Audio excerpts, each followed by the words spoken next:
راستہ دے دیں، ایک آدمی کے گزرنے کا یہ راستہ چھوڑ دیں۔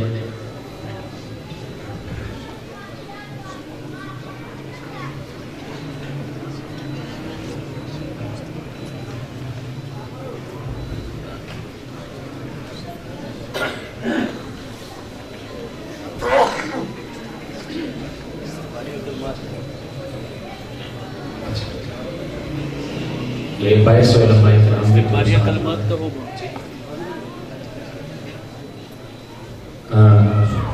یہ گلشن آج جن کا یہ جو فیض پھیل رہا ہے وہ پوری دنیا میں ایک جانی پہچانی شخصیت استاد العلماء استاد القرآن آج کے محفل کے مہمان خصوصی باوجود اپنی بیماری کے وہ سرپرستی کرنے کے لیے آئے۔ اللہ تعالیٰ قاری صاحب کا سایہ تا دے سلامت۔ 25ویں کتاب انقلاب کانفرنس و دستار فضیلت میں جتنے باہر سے مہمانان گرامی تشریف لائے ہیں، اپنے ادارے کی طرف سے، طلباء کرام کی طرف سے، اساتذہ کرام کی طرف سے انہیں دل کی عطا گہرائیوں سے خوش آمدید کہتے ہیں۔ حضرت مولانا حبیب الرحمان صاحب ضلع ایبٹ آباد وفاق المدارس کے مسئول، جمعیت علماء اسلام ضلع ایبٹ آباد کے امیر مولانا علی سلیمان قریشی صاحب اور دیگر علماء کرام بے شمار یہاں تشریف فرما ہے۔ خوش نصیب لوگ وہ ہیں کہ جن کا تعلق نیک لوگوں سے قائم ہو جائے۔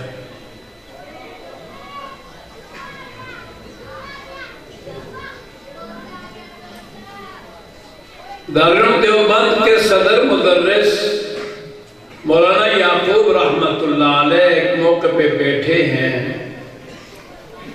اور ایک شخص سنترے بیچ رہا ہے، یہ جو جن کو آپ کنو کہتے ہیں، اور وہ آواز لگا رہا ہے، اچھے سنترے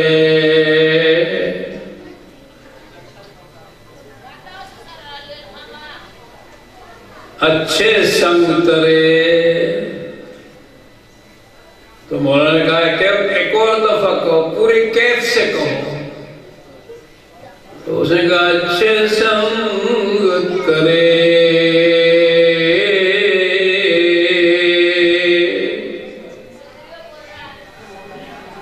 تو مولانا پہ غشی طاری ہو گئی،